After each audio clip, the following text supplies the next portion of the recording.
Toby is a tram engine. He has cow catchers and side plates and doesn't look like a steam engine at all. He takes freight cars from farms and villages to the main line and is cheerful to everyone he meets.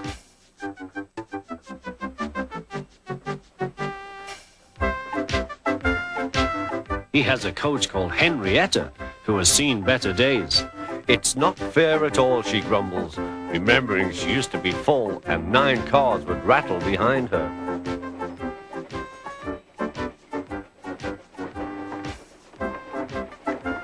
Now there are only 3 or 4, for the farms and factories send their goods mostly by truck. Toby is always careful. The cars, buses and trucks often have accidents. Toby hasn't had an accident for years. The buses are crowded and Henrietta is empty.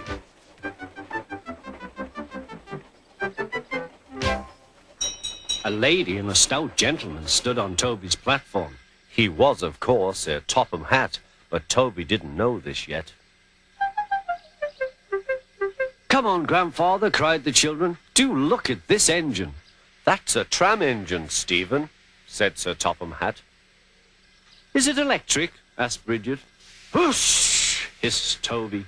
"Shh, shh," said her brother. "You've offended him."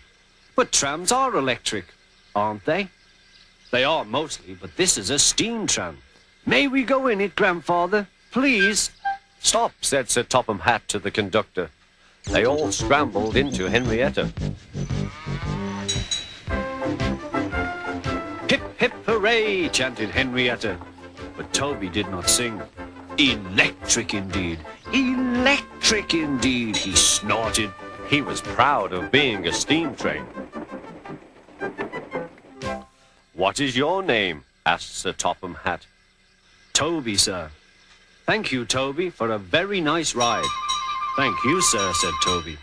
He felt better now. This gentleman, he thought, is a gentleman who knows how to speak to engines. The children came every day for 2 weeks. Sometimes they rode with the conductor, sometimes in empty cars. On the last day of all, the driver invited them into his cab. All were sorry when they had to go away. And Sir Topham Hatt and his family thanked everyone. "Come again soon," replied Toby. We will," called the children. And they waved till Toby was out of sight.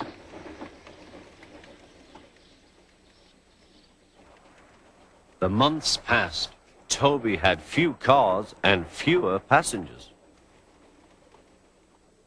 "Our last day, Toby," said his driver one morning. "The manager says we must close tomorrow." That day, everyone wanted the chance of a last ride. The passengers joked and sang, but Toby and his driver wished they wouldn't.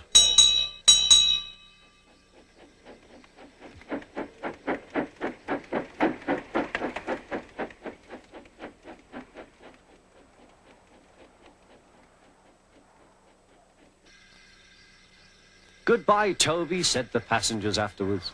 "We are sorry your line is closing down." "So am I," said Toby. Nobody wants me, Toby thought, and went unhappily to sleep. Next morning, the shed was flung open, and old Toby woke with a start to see his driver waving a piece of paper at him. "Wake up, Toby," they shouted excitedly. "The mail has just arrived, and there is a letter for us from the Stout Gentleman. Maybe it's good news."